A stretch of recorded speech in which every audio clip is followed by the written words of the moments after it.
الحمد لله وكفى وسلام على عباده الذين اصطفى خصوصا على سيد الرسل وخاتم الأنبياء وعلى آله وأصحابه الأتقياء. أما بعد، أعوذ بالله من الشيطان الرجيم. بسم الله الرحمن الرحيم. فكان قاب قوسين أو أدنى فأوحى إلى عبده ما أوحى. صدق الله وصدق رسوله النبي الكريم. إن الله وملائكته يصلون على النبي يا أيها الذين آمنوا صلوا عليه وسلموا تسليما. اللهم صل على محمد وعلى آل محمد كما صليت على إبراهيم وعلى آل إبراهيم إنك حميد مجيد. اللهم بارك على محمد وعلى آل محمد كما باركت على إبراهيم وعلى آل إبراهيم إنك حميد مجيد. ہزار بار بشویم دهن رمشک گلاب هنوز نام تو گفتن کمال بے ادبیست.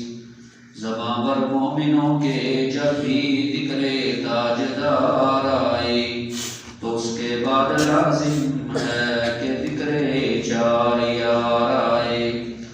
ابو بکر عمر عثمان حیدر باغ جب ہوں تو کیوں کرنا باغ مصطفیٰ میں ایک بہار آئے.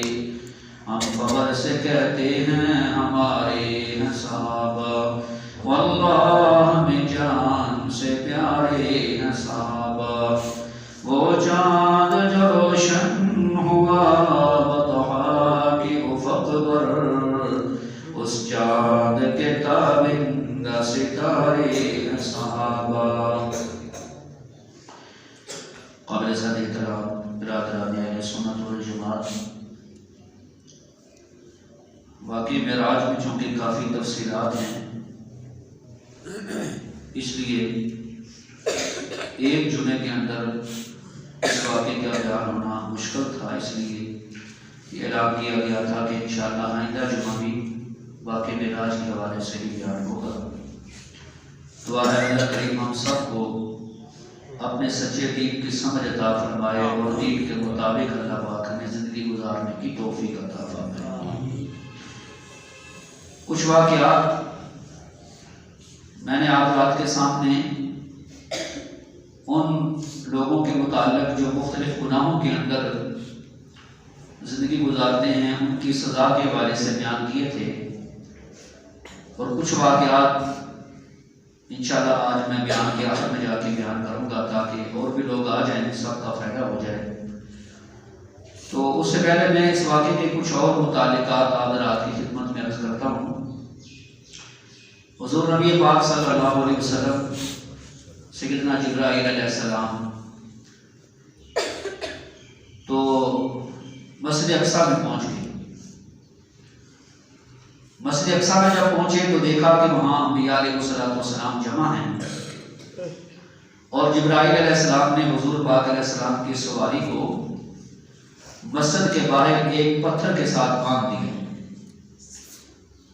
تو حالانکہ اس سواری نے کہیں بھاگنا تھوڑے تھا، جنت سے آئی تھی برات، تو اس نے کون سا کہیں بھاگ کے جانا تھا.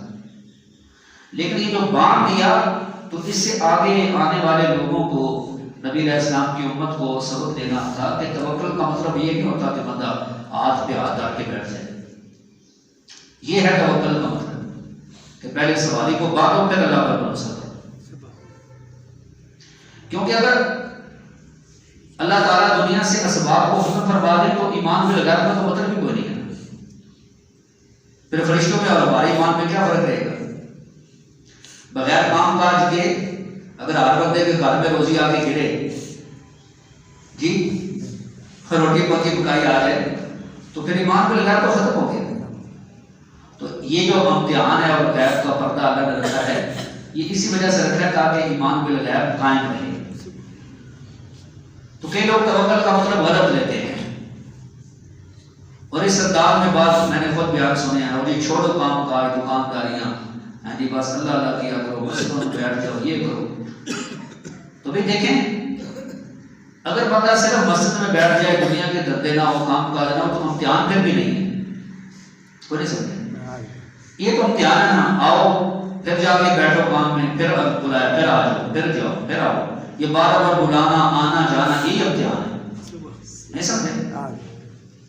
تو بہرحال یہ ایک غلط لوگوں میں خیال تھا بعض لوگوں نے سب میں نہیں اس لیے میں نے تھوڑی سی وضاحت کر دی کیونکہ آپ نے دیکھا دنیا میں بعض لوگ اسباب کو خدا بنا لیتے ہیں دکانداری کو کام کاج کو پیسے کو مال کو جی جانوروں کو بال ڈگر کو باقی چیزوں کو بعض خدا بنا لیتے ہیں. مطلب وہ سمجھتے ہیں کہ اگر ہم تھوڑا سا بھی ادھر ادھر ہوئے نا تو ہمیں روزی نہیں ملے گی. نہیں سمجھے؟ اور بعض لوگ بالکل ان چیزوں کے خلاف ہو جاتے ہیں کہتے ہیں یہ دنیا بالکل چھوڑنی چاہیے. لیکن یہ اعتدال سے دونوں ہٹے ہوئے ہیں افراد اور تفرید کا شکار ہے. تو صحیح بات یہی ہے کہ بندہ ان چیزوں سے بھی قدر ضرورت تعلق رکھے لیکن اللہ کی عبادت سے بھی غافل نہ ہو.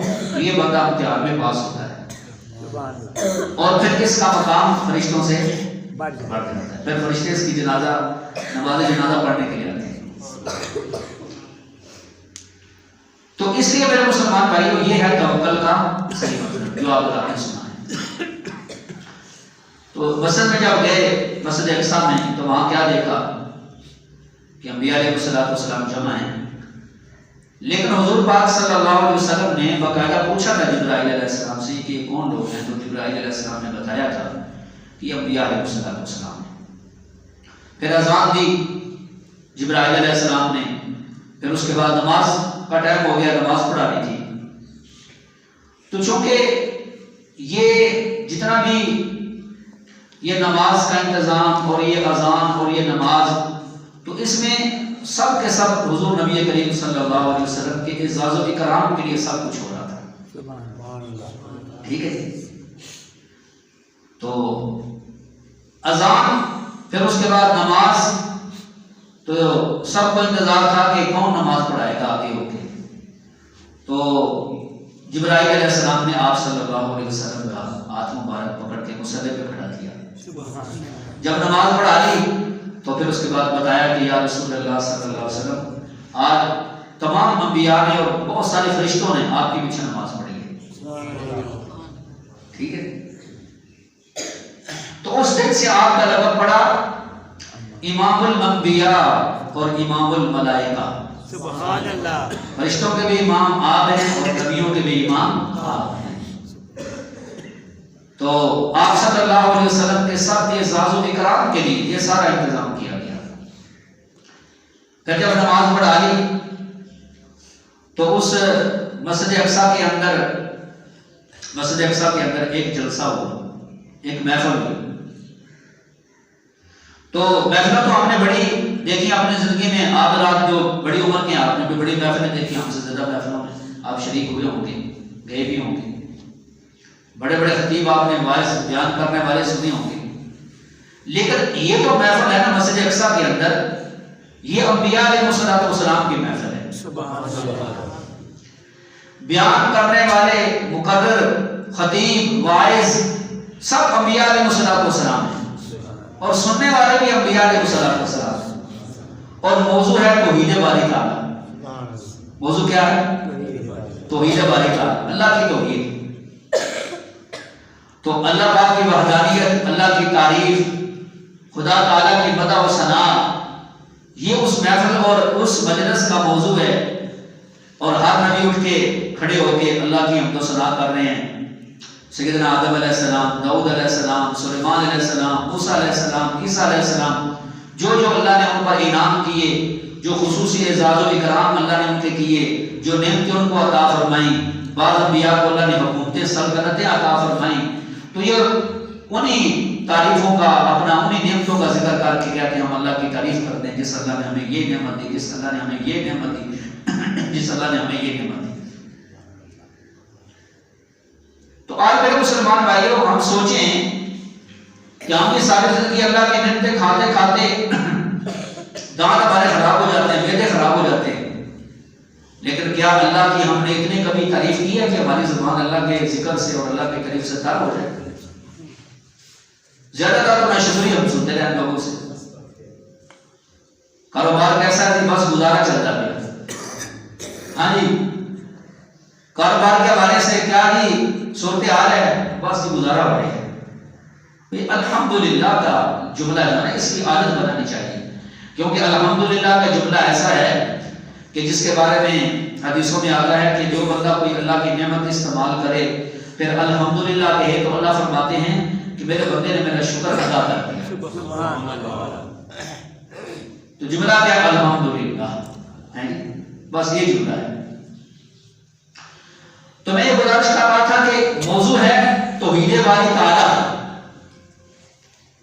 اور انبیاء علیہ الصلوۃ والسلام اللہ کی حمد، اللہ کی تعریف، اللہ کی مدح، اللہ کی ثنا یہ کرتے جا رہے ہیں، اور سب سے آخر میں آ کے نمبر ملا ان کو جو آخر الانبیاء ہیں، سبحان اللہ، ان کو آخر میں آ کے نمبر ملا۔ پھر اس کے بعد اور کسی کا بیان نہیں ہوا، کوئی نہیں سمجھا، نہ مرزے بانے دا نہ کسی اور دا، کیونکہ حضور پاک علیہ السلام ہیں آخری نبی، آپ پر اللہ نے نبوت کا دار بند کر دیا ہے۔ تو ہم تو آج بھی مرضیوں کو کہتے ہیں کہ وہ مرزا کہاں تھا، وہاں اگر تھا تو بتاؤ اس نے کیا اللہ کی تعریف کی تھی؟ ہے ہی نہیں، وہ تو جھوٹا ہے، دجال ہے، کذاب ہے، لعنتی ہے۔ اس نے جھوٹی نبوت کا دعویٰ کیا، کیونکہ پیغمبر صلی اللہ علیہ وسلم نے جب فرما دیا انا خاتم النبی لا نبی بعدی، میں اللہ کا آخری نبی ہوں، میرے بعد کوئی نبی نہیں ہوگا، نیا نبی نہیں ہوگا، جو بھی دعویٰ کرے گا وہ کیا ہوگا؟ جھوٹا ہوگا، کذاب ہوگا، لعنتی ہوگا، دجال ہوگا۔ تو امام الانبیاء صلی اللہ علیہ وسلم کا جب نمبر آیا تو حضور پاک علیہ السلام نے اللہ کی اس الفاظ کے ساتھ تعریف کی، فرمایا الحمدللہ الذی ارسلنی رحمتا للعالمین،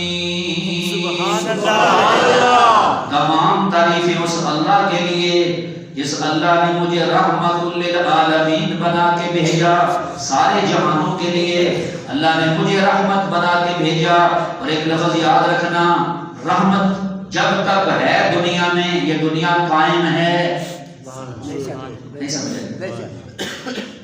جب تک سائنسدان بتاتے ہیں کہ ہر وقت دنیا کے کسی نہ کسی خطے میں بارش ہو رہی ہے، اور بارش بھی رحمت ہوتی ہے، جس دن وہ بارش بند ہو جائے گی نا تو اللہ تعالیٰ دنیا کو ختم فرما دیں گے۔ تو آپ صلی اللہ علیہ وسلم کو اللہ نے رحمت للعالمین بنا کے بھیجا۔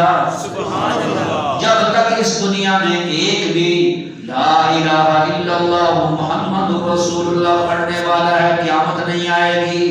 جب کوئی بھی نہیں رہے گا نا پھر اللہ اس دنیا کو ختم فرما دیں گے، ٹھیک ہے؟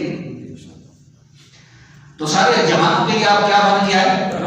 رحمت بن گیا ہے۔ اور فرمایا وَأَرْسَلَنِي كَافَّةً لِلنَّاسِ بَشِيرًا وَنَذِيرًا، اور اللہ تعالیٰ نے مجھے سارے انسانوں کے لیے اللہ نے مجھے بشیر اور نذیر بنا کے بھیجا، خوشخبری دینے والا، ڈرانے والا بنا کے بھیجا۔ میں کسی خاص قوم کا نبی نہیں، کسی خاص قبیلے کا نبی نہیں، کسی خاص علاقے کا میں نبی نہیں، بلکہ اللہ نے مجھے سب کا نبی بنا کے بھیجا۔ سبحان اللہ۔ تو آپ نے سنی نا یہ بات کہ آپ سب کے نبی ہیں، نبیوں کے بھی آپ ہی نبی ہیں، امام بھی ہیں، اور فرشتوں کے بھی آپ ہی نبی ہیں، سب نے آپ کے پیچھے نماز پڑھی۔ وہ حسینوں میں حسین ایسے کہ محبوب خدا ٹھہرے، سبحان اللہ، نبیوں میں نبی ایسے کہ امام الانبیاء ٹھہرے۔ سبحان اللہ، باقی نبی ہیں، پیغمبر ہیں، رسول ہیں، آپ امام الانبیاء ہیں۔ سبحان اللہ، سب کہیں صلی اللہ علیہ وسلم، صلی اللہ علیہ وسلم۔ تو دیکھو نا، اللہ کی حمد اور ثنا ہو رہی ہے، وہ زبانیں اور وہ وجود جن کو اللہ نے بھیجے دنیا میں اپنی وحدانیت بیان کرنے کے لیے، سبحان اللہ، ان کی زبانوں سے توحید کتنی پیاری ہوتی ہے، کتنی اچھی ان کی زبانوں پر اللہ کی وحدانیت بیان ہو رہی ہے۔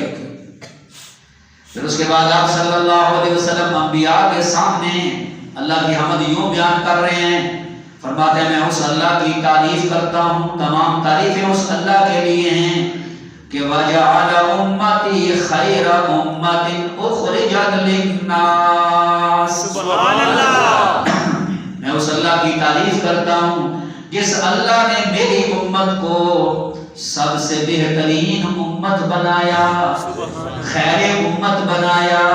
کیونکہ میرا اور آپ کا، ہر مسلمان کا یہ ایمان ہے کہ اللہ نے اپنے نبی کو جو کچھ بھی عطا فرمایا سب سے اعلیٰ، افضل اور اکمل عطا فرمایا۔ کیوں جی؟ آپ صلی اللہ علیہ وسلم کو اللہ نے وسط بھی سب سے اعلیٰ عطا فرمایا، کو بے شک کتاب بھی سب سے اعلیٰ عطا فرمائی، شہر بھی سب سے اعلیٰ عطا فرمایا، زمانہ بھی سب سے اعلیٰ عطا فرمایا، اخلاق بھی سب سے اعلیٰ عطا فرمائے، سیرت بھی سب سے اعلیٰ عطا فرمائی، صورت بھی سب سے اعلیٰ عطا فرمائی۔ اللہ نے اپنے محبوب کو صحابہ بھی سب سے اعلیٰ عطا فرمائے، اہل بیت بھی سب سے اعلیٰ عطا فرمائے، زمانہ بھی سب سے اعلیٰ عطا فرمایا۔ تو اللہ نے اپنے محبوب کو امت بھی ساری امتوں سے اعلیٰ عطا فرمائی۔ سبحان اللہ، تو دیکھو نا، اللہ کرے کہ ہم سارے خیر امت بن جائیں کہ آگے اس کی وجہ بھی نبی علیہ السلام نے بیان فرمایا کہ میری امت کیوں بہتر ہے۔ فرمایا اخرجت للناس، انہیں دنیا میں پیدا ہی لوگوں کے فائدے کے لیے کیا گیا ہے۔ سبحان اللہ، کون سا فائدہ؟ آخرت کا فائدہ۔ دنیا کا فائدہ تو ہے ہی نا، ہر بندہ سوچتا ہے۔ لوگوں کے آخرت کے فائدے کے لیے انہیں پیدا کیا گیا ہے۔ یہ لوگوں کو آخرت کے فائدے کی باتیں بتائیں گے، ایک دوسرے کو دعوت دیں گے، نیکی کی تلقین کریں گے، اچھائیوں کا حکم کریں گے، برائیوں سے منع کریں گے۔ تو اس وجہ سے اللہ نے میری امت کو بہترین امت بنایا ہے، کیونکہ پہلے یہ کام نبی پیغمبر کیا کرتے تھے، اب یہ کام میری امت کیا کرے گی۔ سبحان اللہ، سمجھ آ رہی گا؟ تو سارے لوگ کہتے ہیں یہ جا انڈیا تبلیغ کر، نہیں سمجھ آئے انڈیا جا کے تبلیغ کرنا سان کیوں آنے کیا پہ پاؤں کلمہ سے درنا ہوگا۔ ٹھیک ہے جی؟ تو یہ میرے بھائیوں بہترین امت بننے کا یہ طریقہ ہے۔ اور پھر ہم یہ سمجھتے ہیں کہ تبلیغ میں تبلیغی جماعت کے ساتھ جائیں گے تو پھر یہ کام کریں گے، نہیں بھائی، وہ تو ایک بزرگوں نے آسان ترتیب سمجھا دی کہ آپ جائیں کام سیکھ لیں، ورنہ یہ گھر میں رہ کے بھی یہ کام ہم نے کرنا ہے۔ خود بھی نیکی کا پابند بننا ہے، اپنے گھر والوں کو، بیوی بچوں کو نیکی کا پابند بنانا ہے، اپنے دوست ہیں، احباب ہیں، محلے والے ہیں، بستی والے ہیں، جس کو بھی ہم جانتے یا نہیں جانتے ہیں، سب کو ہم نے نیکی کی طرف بلانا ہے۔ اب دیکھو جب مؤذن اذان دیتا ہے نا حی علی الصلاۃ اور نماز کے لیے، تو وہ ان کو نہیں کہہ رہا ہوتا جن کے ساتھ ان کی جان پہچان ہوتی ہے، وہ سب کو کہہ رہا ہوتا ہے حی علی الصلاۃ اور نماز کے لیے، حی علی الفلاح اور کامیابی کے لیے۔ تو یہ میرا اور آپ کا سب کا یہ کام ہے۔ تو جب بندہ نیکی کا کام کرے نا، بندے کو خوش ہونا چاہیے۔ آج ایک بندہ اگر موٹر سائیکل پہ آٹے کی یا چینی کے بولے رکھ کے جا رہا، اس میں سوراخ ہو جائے اور اس کی چینی آٹا گر رہا، تو ہر بندہ اس کو روک کے کہتا ہے یار آپ کا نقصان ہو رہا ہے، یہ ذرا بڑی صحیح کہا، اور پھر دل میں خوشی محسوس کرتا ہے کہ میں نے اچھا کام کیا۔ ایسے ہی ہے نا، سارے بولے خوشی محسوس ہوتی ہے کہ نہیں؟ یا دل کو ایک بندے کے موٹر سائیکل کی لائٹ کے لیے جا رہی ہے تو ہر بندہ اسے اشارہ کرتا ہے کہ آپ موٹر سائیکل کی لائٹ جا رہی ہے، بند کر لیں، پھر دل میں خوشی محسوس کرتا ہے۔ لیکن میرے بھائیوں، اس بات کی کوئی فکر نہیں کہ بیوی نماز نہیں پڑھتی، بچے نماز نہیں پڑھتے، کل انہیں قبر میں ڈنڈے پڑیں گے، جی ان کی قبر میں آگ لگے گی، قبر انہیں دبائے گی، پسلیاں ایک دوسرے میں گھسیں گی، جہنم کی آگ میں ڈالا جائے گا، چیخیں ماریں گے، چلائیں گے. تو یہاں کوئی نہیں سوچتا کہ یار میرے بچے میری بیوی جہنم میں جا رہے ہیں تو میں ان کو ذرا سمجھا دوں، ان کو کہہ دوں، کہتے میں تو نمازی ہوں. ٹھیک ہے، مطلب یہ ہے کہ باہر کسی کا نقصان ہوتا ہو تو اس کو سمجھاتا ہے، لیکن گھر میں جو نقصان ہو رہا ہے اس کی کوئی فکر نہیں جی. یا اپنے دوست احباب محلے والے بستی والے ان کی کوئی فکر نہیں ہے. تو اس لیے یہ کام ہم نے کرنا ہے تو بہترین امت بننا ہے. یہ کام کریں گے تو بہترین امت بنے گی. میں نے کہا نا لوگ سمجھتے ہیں کہ تبلیغ میں جائیں گے تو یہ کام کریں گے. نہیں بھائی، اپنے ساتھ بھی نیکی کرنی ہے. اپنے ساتھ سب سے پہلے بندے کا اپنے اوپر حق ہوتا ہے. میں کئی دفعہ کہتا ہوں کہ یار دیکھو ایک بندہ بے نمازی ہے یا برائیاں کرتا ہے، غلط کاریاں کرتا ہے، غلط کام کرتا ہے، تو یہ اپنا دشمن ہے. یہ کیا ہے؟ اپنا کیونکہ جب اس کے وجود کو سوئی چبھتی ہے، کانٹا چبھتا ہے تو کتنی تکلیف ہوتی ہے اسے. دنیا میں خدا نہ خاصا بہت بہت سانپ کاٹے تو بندے کی موت واقع ہو جاتی ہے، لیکن قبر کے سانپ، قبر کے بچھو، وہاں کی آگ، قبر کی تنگی، تو یہ ساری چیزیں اس کے ساتھ پیش آئیں گی. تو اپنا دشمن ہے کہ نہیں؟ بولو. جو بے نمازی ہے، جو دنیا میں نماز نہیں پڑھتا، نیکی کے کام نہیں کرتا، اچھے کام نہیں کرتا، برائیاں کرتا ہے، بدکاریاں کرتا ہے، لوگوں کے حقوق میں ڈاکے ڈالتا ہے، وہ اپنا دشمن ہے نا. تو سب سے پہلے تو بندہ اپنے بارے میں سوچے کہ یار میں کیا کر رہا ہوں اپنی آخرت کے حوالے سے، پھر اپنے گھر والوں کے بارے میں، پھر اپنے دوست احباب کے بارے سے. اور یہ بات سمجھے کہ میرے کہنے سے کوئی بندہ نیکی کے راستے پر نہیں آتا. بھئی نیکی کے راستے پر ہمارا کام لانا نہیں ہے، ہمارا کام ہے کسی کو سمجھانا. اللہ نے اپنے محبوب کو بھی فرما دیا انک لا تہدی من احببت، آپ جس کو چاہتے ہیں اسے نہیں ہدایت ملے گی، ولکن اللہ یہدی من یشاء، لیکن اللہ جس کو چاہے گی اسے ہدایت ملے گی. اور اللہ کس کو چاہتے ہیں ہدایت ملے؟ جس بندے کو خود فکر ہوتی ہے کہ میں نے ہدایت لینی ہے. ورنہ ہم تو جو کہ رہتے مسجدوں میں ہیں، یہاں کئی دفعہ ہم نے دیکھا اپنے مسجد میں، آپ نے رات میں بھی جو یہاں کے ہیں دیکھتے ہوں گے، یا کسی اور گاؤں سے آتے ہیں تو آپ اپنے ایک مطلب مسجد محنت مزدوری کرتا ہوتا ہے، مستری لگی ہے یا کوئی اور کام کرتا ہے، بجلی کا، سینٹری کا، کوئی اور مسجد کام کرتا ہے، اذان ہونے کے بعد نکل گئے، کھلوتا کی تھے مسجد میں کام کرتا ہے مسجد پر، ٹھیک ہے، تو اذان ہوتی ہے تو باہر نکل جاتا ہے، جس سے نماز ٹائم گزر جاتا ہے پھر آ کے کام کرتا ہے. اسے ہدایت ملے گی؟ اس کو بڑا بدبخت کون ہے جو مسجد میں کام لگا ہوا ہے، اذان ہوتی تو باہر نکل جاتا. اب اسے ہدایت ملے گی؟ یہ تو رب کے در پر آیا ہوا ہے لیکن پھر بھی اسے توفیق نہیں ہے. تو طلب ابو جہل نے نبی پاک صلی اللہ علیہ وسلم کو دیکھا تھا کہ نہیں دیکھا تھا، لیکن اسے ہدایت ملی ہے. اللہ اکبر. اللہ پاک ہم سب کو سب سے پہلے اپنا فائدہ سوچنے کی توفیق عطا فرمائے. تو سمجھ آئی بات، یہ امت بہترین امت کیوں ہے؟ کام سمجھ آ گیا؟ بولو صحیح. پھر آپ صلی اللہ علیہ وسلم اللہ کی تعریف یوں کرتے ہیں، فرماتے ہیں میں اللہ کی تعریف کرتا ہوں وَجَعَلَ أُمَّتِي هُمُ الْأَوَّلِينَ وَالْآخِرِينَ، جس اللہ نے میری امت کو اول امت بھی بنایا، آخر امت بھی بنایا. کیا مطلب؟ اللہ نے میری امت کو اول امت بنایا رتبے کے اعتبار سے، اور آخری امت بنایا زمانے کے اعتبار سے. یہ امت آخری زمانے میں آئی، قیامت تک چلے گی. اب کوئی نئی امت نہیں آئے گی کیونکہ کوئی نبی نہیں آئے گا دنیا میں، یہی امت آخری زمانے تک رہے گی. لیکن رتبے میں پہلے نمبر پر ہے، کیونکہ حدیثوں میں آتا ہے کہ سب سے پہلے امتوں میں سے یہ امت جنت کے اندر جائے گی، اور نبیوں میں سے سب سے پہلے امام الانبیاء صلی اللہ علیہ وسلم جنت میں جائیں گے. سبحان اللہ.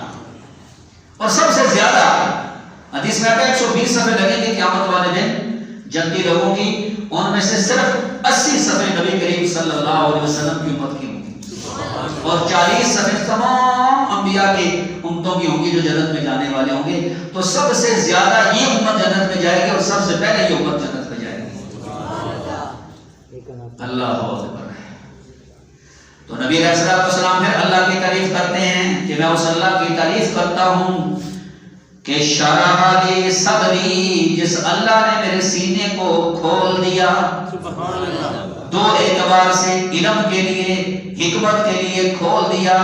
آپ صلی اللہ علیہ وسلم کے سینے کو اللہ نے، دنیا میں آپ کا کوئی استاد نہیں، آپ نے کسی سے پڑھا نہیں، کسی کی شاگردی اختیار نہیں کی، لیکن اللہ نے علوم اتنے عطا فرمائے کہ کائنات میں ایسے علوم اور کسی کو عطا نہیں فرمائے۔ اور دوسرے نمبر پر اللہ نے 4 مرتبہ آپ صلی اللہ علیہ وسلم کے سینے کو کھولا، فرشتوں نے اللہ کے حکم سے آپ کے سینے کا آپریشن کر کے دل کو باہر نکالا، دل کو دھویا، اس میں علم کو بھرا، حکمت کو بھرا، ایمان کو بھرا، روحانی قوت کو بھر دیا۔ 4 دفعہ ایسے ہوا تو نبی علیہ السلام نے اس نعمت کا ذکر کیا کہ اللہ میں تیری تعریف کرتا ہوں، تو نے میرے سینے کو کھول دیا۔ سبحان اللہ۔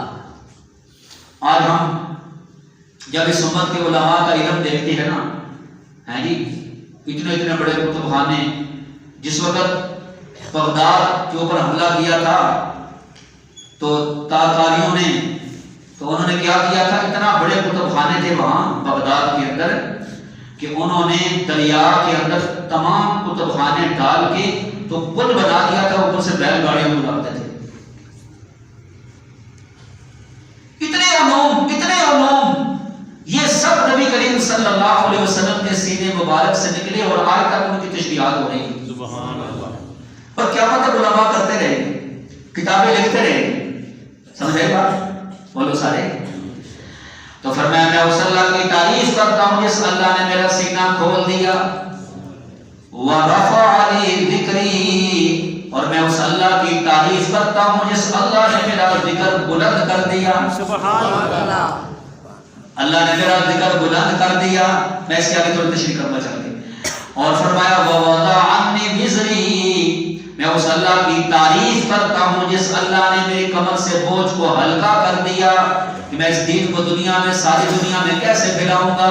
تو اللہ نے بوجھ ہلکا کر دیا کہ اللہ نے مجھے وفادار ساتھی صحابہ عطا فرما دیے۔ سبحان اللہ۔ وفادار کون سے؟